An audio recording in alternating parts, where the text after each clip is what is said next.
FIR दर्ज किया, फिर चार्जशीट फाइल होगी, उसमें चार्जशीट किस किस सेक्शन में फाइल होगी, उसके बाद चार्जशीट फाइल करने के बाद मजिस्ट्रेट कॉग्निजेंस लेंगे, उसके बाद उस पर ट्रायल चलेगा। और ट्रायल में अगर वो जो भी सेक्शन मेंशन किया गया है एफआईआर में और वो अगर सिद्ध हो जाता है एक्यूज के खिलाफ, तभी जाकर के आप कंक्लूजन पे पहुंच सकते हैं। बिना ट्रायल प्रोसीजर पार किए आप डायरेक्ट जंप नहीं कर सकते हैं कंक्लूजन में। इसमें धारा है आपको 153 है। ये एक्चुअली 3 एफआईआर इनको ईओई की तरफ से हुआ है। पहला एफआईआर है 5/2023, ये हुआ था 12/3/2023 को। इसमें section 153A, 504 close 1 close C, 505 close 1 सी, 468, 471, 201 और 120B, इन सब सेक्शन में सबसे ज्यादा जो डेंजरस सेक्शन है 120B है। नमस्कार, आप हैं बिहार संवाददाता के साथ और मैं हूं मनोज चतुर्वेदी।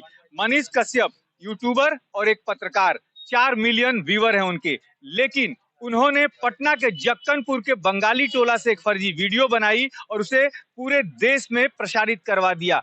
तमिलनाडु के मजदूरों को मार खाते दिखाते हुए कि तमिलनाडु के जो लोग हैं या कर्नाटक के जो लोग हैं वो बिहारी मजदूरों से किस तरीके का व्यवहार करते हैं। लेकिन वो वीडियो फर्जी निकली, पटना के जक्कनपुर के बंगाली टोला में बनाई गई थी। और जो वीडियो जो बनाने वाले लोग थे, गोपालगंज के तिवारी थे, जो डॉक्टर उसमें शामिल थे, जो दवा दुकान वाले ने जो दवा प्रोवाइड करके लाल रंग की दवा से पट्टी बंधवाई थी, सब लोग अरेस्ट हो चुके हैं। हमारे साथ पटना व्यवहार न्यायालय में कुछ अधिवक्ता हैं, इनसे जानना चाहेंगे कि आखिर कितनी धाराएं लगी हैं और अधिकतम सजा मनीष कश्यप को कितनी हो सकती है। क्या नाम है सर? सर मेरा नाम आकाश कुमार आकाश जी। मनीष कश्यप गलती की है, उन्होंने स्वीकार भी कर लिया ईओयू के सामने। अब कौन कौन सी धाराएं लगी हैं और क्या अधिकतम सजा, या फिर तमिलनाडु पुलिस ले जाएगी तो वहाँ कुछ दूसरी धाराएं लगाएगी, क्या होगा? ये तो सबसे पहली बात इन्वेस्टिगेशन का है। धाराई तो प्राइमा फेसाई पुलिस जो भी उनके नज़र में आता है वो उस सेक्शन में, रेलेवेंट सेक्शन में एफआईआर दर्ज करती है। और एफआईआर मेरे कलीग के पास ऑलरेडी मौजूद है, इनके पास एफआईआर। फिर बात यहाँ पे है, जो पुलिस एफआईआर जो दर्ज कर लेती है जिस धारा में, तो ऐसा नहीं है कि जो दर्ज कर ली उसमें सजा हो जाता है, वो ट्रायल प्रोसीजर का विषय रहता है। एफआईआर दर्ज किया, फिर चार्जशीट फाइल होगी, उसमें चार्जशीट किस किस सेक्शन में फाइल होगी, उसके बाद चार्जशीट फाइल करने के बाद मजिस्ट्रेट कॉग्निजेंस लेंगे, उसके बाद उस पर ट्रायल चलेगा। और ट्रायल में अगर वो जो भी सेक्शन मेंशन किया गया है एफआईआर में और वो अगर सिद्ध हो जाता है एक्यूज के खिलाफ, तभी जाकर के आप कंक्लूजन पे पहुंच सकते हैं। बिना ट्रायल प्रोसीजर पार किए आप डायरेक्ट जंप नहीं कर सकते हैं कंक्लूजन में। तो पुलिस का जो भी हो धारा, इन्वेस्टिगेशन जो भी करे, चार्जशीट जो भी फाइल करे, अगर वो प्राइमा फेसाई साबित होता है कि हाँ ये चार्जेस हैं, तब चार्ज फ्रेम होगा। अदरवाइज वो ट्रायल भी उसकी पूरी नहीं होगी अगर उस सेक्शन में चार्ज फ्रेम नहीं होता है। तो पुलिस का है जो प्रक्रिया है अरेस्टिंग का भी, अगर आप मनीष कश्यप के अरेस्टिंग का भी प्रक्रिया देखिएगा तो उसमें भी मुझे कुछ दिक्कत दिख रही थी। अननेसेसरी रिस्ट्रेंट किया गया था उसको, जबकि सेक्शन 49 ऑफ सीआरपीसी कहता है कि अननेसेसरी रिस्ट्रेंट नहीं किया जाए। एक काला कपड़ा उसके मुंह पे डाला गया था, हाथ में हथकड़ी थी। अगर कोई बंदी अपने स्वेच्छा से, अपने वर्ड से या अपने एक्शन से पुलिस की कस्टडी में जाने को स्वीकार कर लेता है तो उसको हथकड़ी भी नहीं लगाई जा सकती है। लेकिन मनीष कश्यप के जैसा दुर्दांत अपराधी के जैसा व्यवहार किया जा रहा था पुलिस के द्वारा। ये सब चीजें हैं। खैर अभी तो इन्वेस्टिगेशन बाकी है, इन्वेस्टिगेशन के बाद पता चलेगा चार्जशीट किस किस सेक्शन में फाइल हुई है। उसके बाद इसमें क्या ये भी हो सकता है कि जब कोर्ट के सामने ये मुकदमा पहुंचेगा तो धारा इन्वेस्टिगेशन के बाद जो धाराएं हैं, कोर्ट भी उन धाराओं को बिल्कुल हटा सकती है। अगर कोर्ट चार्जशीट फाइल होने के बाद कोर्ट के पास पूरा डिस्क्रिशन होता है whether to accept that chargesheet और नॉट, ये कोर्ट का डिस्क्रिशन है। अगर कोर्ट को लगता है कि ये सब जो चार्जेस लगे हैं, ये सेक्शन लगे हैं, ये एप्लीकेबल नहीं है एक्यूज के खिलाफ, तो वो नहीं लग सकता है, चार्जेस फ्रेम उस सेक्शन में नहीं होगा। और अगर जब चार्जेस फ्रेम होगा, फिर भी अगर चार्ज फ्रेम हो भी जाता है तो फिर भी उसके बाद एविडेंस, रूल ऑफ एविडेंस वहां पे आएगा। अगर आपको साबित करना होगा एविडेंस से, तब जाके आप कंक्लूजन पे, उस जजमेंट पे पहुंच सकते हैं कि जो ये पुलिस चाह रही है। मगेश साहब, एविडेंस तो उनके इलेक्ट्रॉनिक्स भी मिले हैं, उनके वो ऑफिस ठीक है, बहुत कुछ मिल चुका है। वो ठीक है। ये एविडेंस अभी पुलिस के नजर में है, ये एविडेंस अभी कोर्ट में नहीं आया है। इन्वेस्टिगेशन के दौरान क्या एविडेंस मिले हैं ये तो मजिस्ट्रेट के पास अभी पहुंचा नहीं है, कोर्ट के पास अभी पहुंचा नहीं है। तो उस एविडेंस अभी तक क्या है नहीं है, उस पर जल्दबाजी होगा अभी कंक्लूजन ड्रॉ करना हम लोग के लिए। कोर्ट नकार देगा? नहीं, बिल्कुल नहीं। अगर डायरी में या और इन्वेस्टिगेशन के दरमियान अगर यह पाया जाता है कि कुछ इंस्टीट्यूशन से मनीष कश्यप को फंडिंग प्राप्त हुई है, तो उसका किस लिए फंडिंग प्राप्त हुई है ये अगर इन्वेस्टिगेशन में आता है और सही में मनीष कश्यप दो स्टेट के बीच में या दो क्लासेस के बीच में कुछ राइट करवाने की कोशिश में थे या उनकी मंशा उससे भी बड़ी थी क्लैश पैदा करने की, और ये स्टैब्लिश हो जाता है अगर कोर्ट में कि इनकी मंशा ये थी, मेन सरिया वहां पे मौजूद था, तब डेफिनेटली मनीष कश्यप के साथ जो होना है।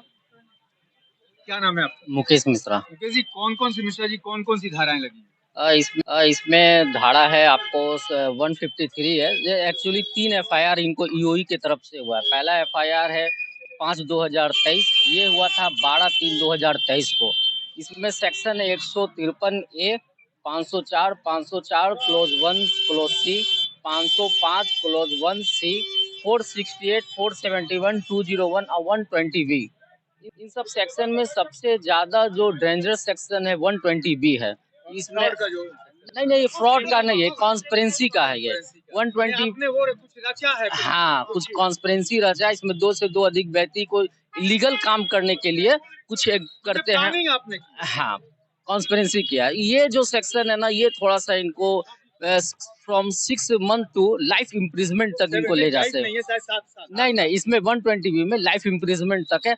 लेकिन इसमें ये देखना पड़ेगा कि किस तरह का अपराध इन पे होता है कि नहीं, प्रूव होता है कि नहीं। पुलिस तो यूं ही तो बहुत सारी कुछ एविडेंस कलेक्ट कर लेती है, लेकिन कोर्ट के सामने आके बहुत सारा ऐसा मैटर होता है कि वीडियो जो होता है कुछ टेम्परिंग रहता है, तो ये सब भी कोर्ट देखती है। और जहां तक मनीष कश्यप का आपने जैसा आपने कहा कि जो वीडियो इन्होंने अपने ट्विटर हैंडल, अपने यूट्यूब से बिहार के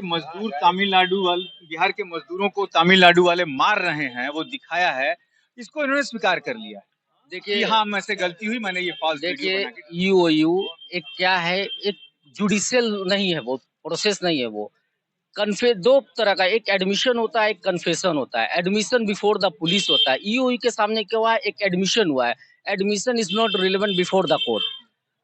पुलिस मतलब मैंने आपके कहने का मतलब कि यूओयू के सामने उन्होंने स्वीकार कर लिया, लेकिन यहाँ के पलट जाए। हाँ, पलट जाए हो, लेकिन वहाँ पे रिलेवेंट नहीं है। वो कुछ भी वहाँ बोल सकता है कोर्ट के सामने। मेरी जानकारी है कि इसमें तो ये भी है कि यूओयू हो सकता है कि मनीष कश्यप को मजिस्ट्रेट के सामने, मजिस्ट्रेट से तो उनका बयान कलमबद्ध कराया धारा 164। यहाँ पे इनका अलग कन्फेशन होगा। यहाँ पे जो बोलेंगे वो रिलेवेंट होगा। ईओई के सामने क्या बोलते हैं उसका कोई रिलेवेंट नहीं है, वो जुडिशियल डॉक्यूमेंट्री में नहीं आएगा। वो उनका अपना इन्वेस्टिगेशन है। पुलिस मान लीजिए मनीष कश्यप जो ईओयू को बता रहे हैं या बिहार पुलिस को जो बता रहे हैं, बिहार पुलिस ये जानती है कि ये मुजरिम जो है वो कोर्ट में जाके बदल जाएगा, तो शायद आप लोगों में धारा तो ये भी है ना कि उसको मजिस्ट्रेट के सामने उनका बयान लिया जाए। हाँ, मजिस्ट्रेट तो लेगी ही स्टेटमेंट। और जो सेटिस्फाई करना होगा कि ये क्या फ्री कंसेंट से बयान दे रहा है कि नहीं, वो मजिस्ट्रेट बोलते हैं। मजिस्ट्रेट के सामने भी अगर पुलिस उसको प्रोड्यूस करती है कॉन्फेशन के लिए, तो मजिस्ट्रेट को पहले ये सेटिस्फाई करना होता है कि जो आदमी कॉन्फेशन दे रहा है मेरे सामने, क्या वो फ्री कंसेंट से कॉन्फेशन दे रहा है या नहीं है, या किसी दबाव में नहीं है। और अगर वो पुलिस कस्टडी में है तो मजिस्ट्रेट को ये सेटिस्फाई करना होगा कि पुलिस कस्टडी से हट करके वो जुडिशियल कस्टडी में जब जाएगा, जब उस पर से पुलिस कस्टडी का जो प्रेशर है वो हट जाएगा, तब कॉन्फेशन रिकॉर्ड किया जाए। और मजिस्ट्रेट को वार्निंग देना होता है, जो प्रोसीजर है कि जो भी आप बोलेंगे मेरे सामने, इसका उपयोग आपके खिलाफ एविडेंस के रूप में किया जाएगा। तो प्रॉपर वार्निंग के साथ, प्रॉपर सेटिस्फैक्शन के साथ कि ये कोई दबाव में नहीं है, ये सब मजिस्ट्रेट को इंश्योर करना होता है। जब मजिस्ट्रेट इंश्योर हो जाते हैं कि हाँ ये free will say, free consent से दे रहा है, तब जाके उसका कॉन्फेशन रिकॉर्ड होता है। अदरवाइज मजिस्ट्रेट रिकॉर्ड नहीं करेंगे कॉन्फेशन, अगर वो फ्री विल नहीं होगा।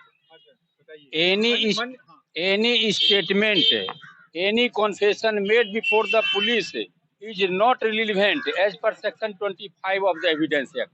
But whenever any statement will be made before the police and if any article is recovered as per the confession of any person, that article will be admissible, and besides it, nothing will be admissible. This is the principle of. क्या नाम है? मेरा नाम एकता घई है। मैं इसमें ये कहना चाह रही हूँ कि जैसे हमारे बाकी लॉयर्स बता रहे हैं कि ये अभी इन्वेस्टिगेशन पे है और सही किया नहीं गलत किया ये अभी हम नहीं कह सकते, लेकिन क्योंकि इसमें साइबर क्राइम बहुत ग्रेट लेवल पे इन्वॉल्व है, क्योंकि एक वीडियो बनाया और जैसे हमारे लॉयर बता रहे थे, साथ में IT section 66 of the IT act और भी कुछ सेक्शंस लगे हैं। तो ये आईटी एक्ट के बहुत ही ग्रेव सेक्शंस हैं और इसमें साइबर डिपार्टमेंट को बहुत ज्यादा एक्टिव होके इसमें इन्वेस्टिगेट करना चाहिए। जैसे आपने बताया कि 1 घंटे में 10,000 खर्च के आप वीडियोस बना सकते हैं, तो साइबर क्राइम जो ग्रेट लेवल पे इसमें इन्वॉल्व है, और मनीष, तो उसमें मनीष कश्यप का जो पूरा चैनल था ये आईटी सेक्टर का, उनका काम ही ये था।